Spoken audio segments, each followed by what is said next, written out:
Hey folks, Mike and McGee here. In today's video, we're going to take a big tarp. I bought this huge, very heavy 20 mil tarp to go over my silage pile.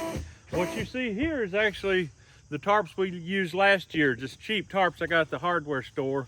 This year, I thought I'm going to do something a little better. But while it was coming in, I didn't know what size to order till we got done making our silage, so it took a few days to come in. We went ahead and put a double layer of the old tarp on there just to keep it away out of the sun mainly, but also we did have a little bit of rain, not a whole lot.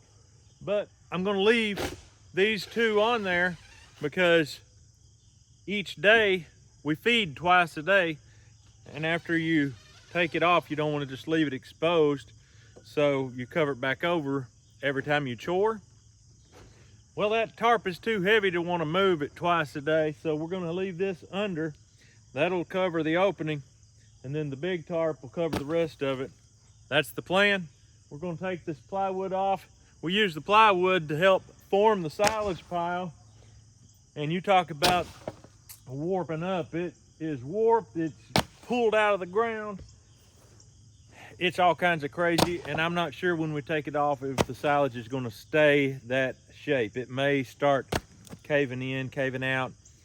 Having a problem, but we're going to find out in this video because we're going to take this stuff off. Next year, I'm probably going to do the same basic thing, but I'm going to build it a lot stronger. Let's get in here and get to it.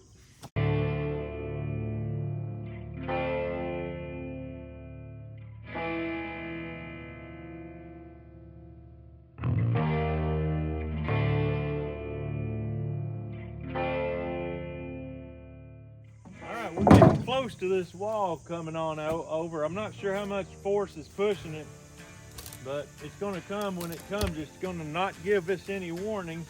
I'm hoping that the silage will remain a wall and not just fall over, but it is leaning out, so we don't know. I got some ears of corn here. I saved these when I was chopping silage just to show you what we're growing.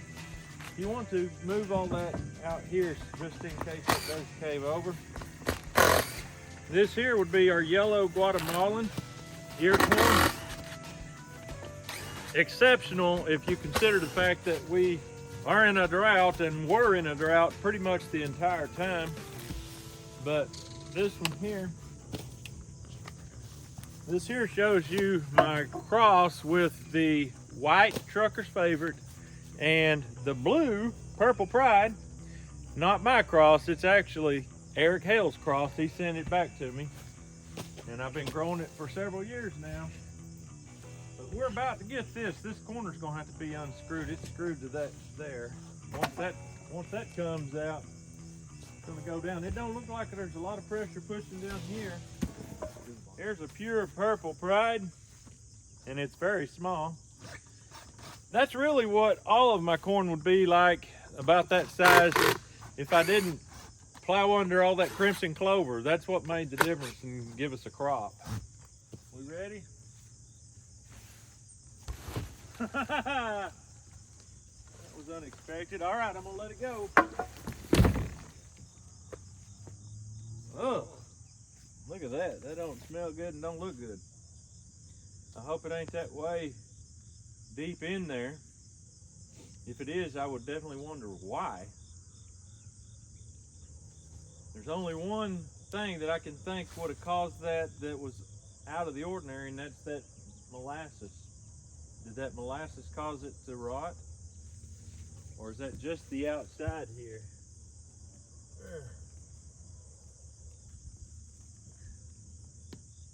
I don't know. We'll find out when we dig into it. I don't want to dig into it now. It just caused more trouble.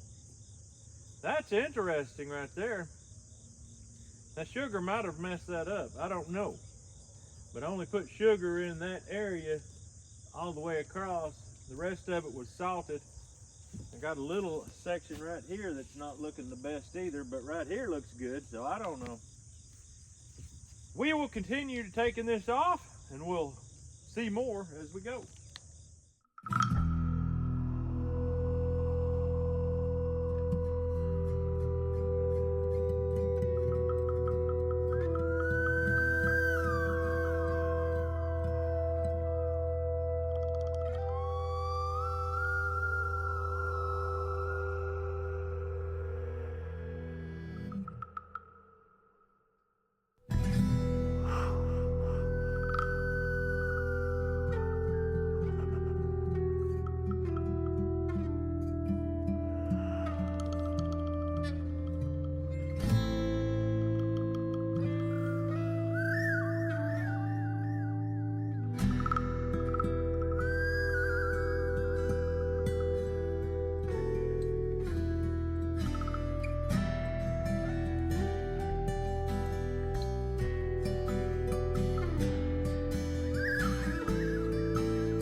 looking. We got layers of it that's got mold in it. And the top layer don't have mold. And it seems like it has something to do with the plywood because there's a direct line right there. That's unusual. If it was something we put in it, like the sugar, it would keep going. I don't like that. Think water got down in there? It might have rained, and yeah, water might have got down in there when it rained. But it didn't rain that much. And it was fairly recent. That smells just kind of sweet fermentation. All right, take this stuff apart. Is that still screwed on there?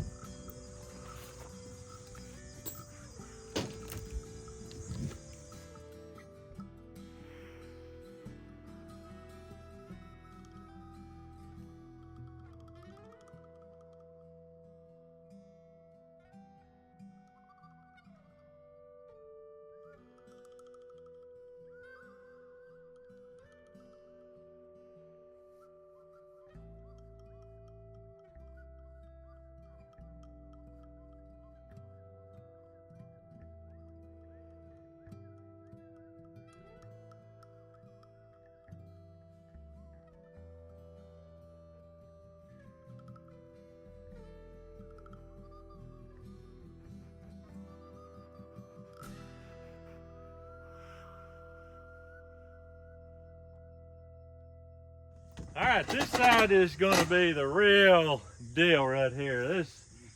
This side was my 8-foot tall side. It got wavy. I mean, it got wavy. It's got a 5-foot, 6-foot sway in it now as we pack down. So I don't know what we're fixing to see, but we're fixing to see something. I would be surprised if this don't crumble and give way. But I don't know. There's only one way to know, and that's to take it off and take a look. Boys, this is just flat crazy here. What? Look, move! I heard a creaking. I shook on it. I don't shake on it. That's the last thing we want is people shaking on it. I was just seeing if this board was stuck down here. It ain't. It ain't. If it is, it's not much. As soon as you take that brace off, it's going to be wanting to go. Get that one off, Joe. That one that's not doing anything in front of you. All right. That's fine. The dirt's holding it. It's a whole lot different when it's 8 foot. You're going to have to really get gone. And there are some screws coming through the other way that could get your scalp if it's in the way. So we don't want to get hurt. Is that brace down there loose? This one? Yeah. It's not got anything at the bottom, but it's still screwed up here somewhere. I think it might be screwed in from the other side. Yeah. Be ready to run. Do we want to just let it go and let it do what it's going to do right now? If it's not screwed on the bottom, set a 2x4 under it so it can slide when this goes.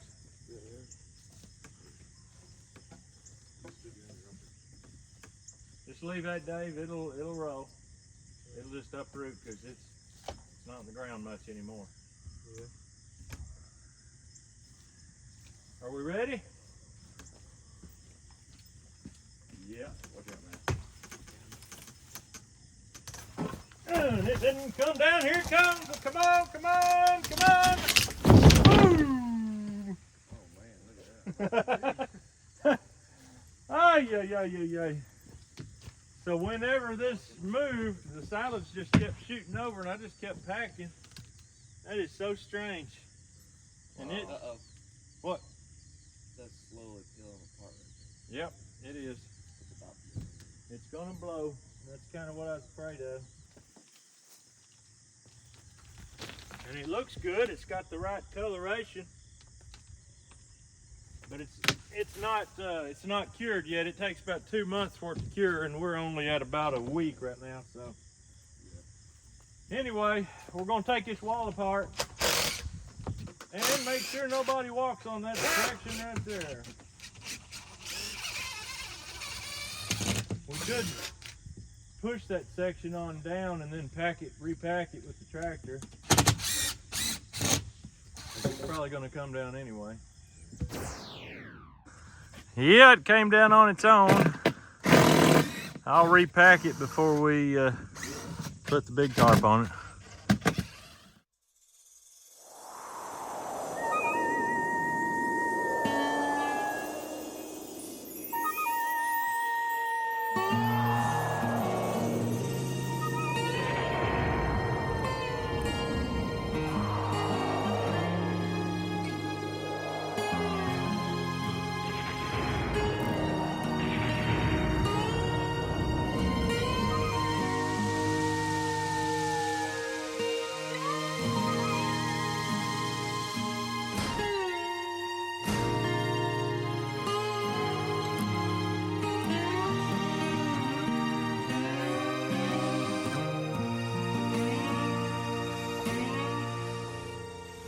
So needless to say, I'm very perturbed by what I see here. I don't know if it was the wood or the fact that it rained. We had this tarp covered this whole plywood here over that weekend that it rained, but somehow it's still doing this bad mold. So I can't start digging into that to see how deep that goes without causing additional problems. So we're not going to really know how much we lost until it comes feed time, and at that time we'll show you, obviously. But I seriously believe the plywood idea is good if you build it to where it don't start leaning, and if you get it off of there and get your tarp on sooner.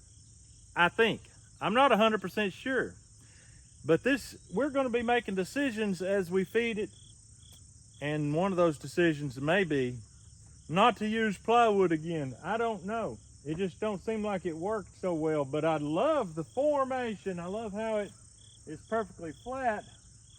So I can't honestly tell you what the problem was.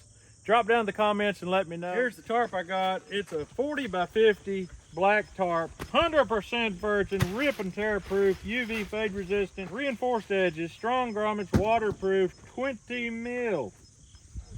I wish it said on here what it weighs, because it's heavy.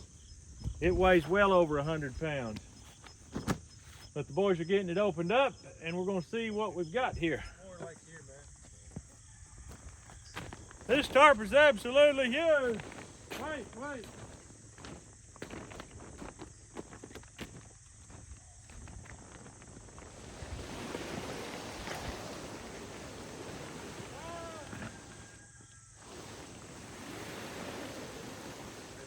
Good. Run with it, maybe it'll get some air. Oh,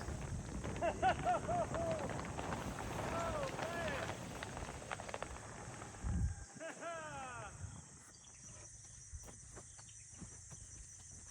All right, we're trying to fold it, the edges where they wrap under so they don't collect rain. So, grab something like this. Get in line with me and pull as tight as you can. Yeah,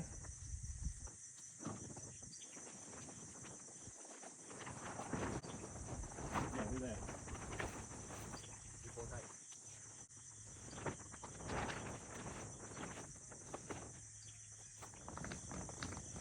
All right, boys, fold that under there.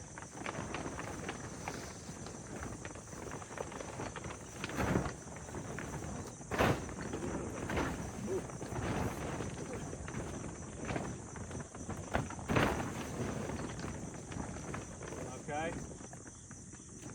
We want enough loose to pile of tires on.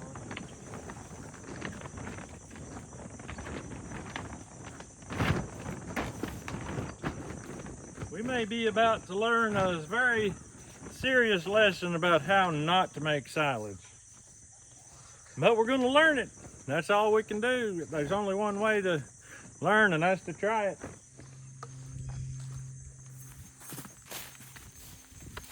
All right, that's the video.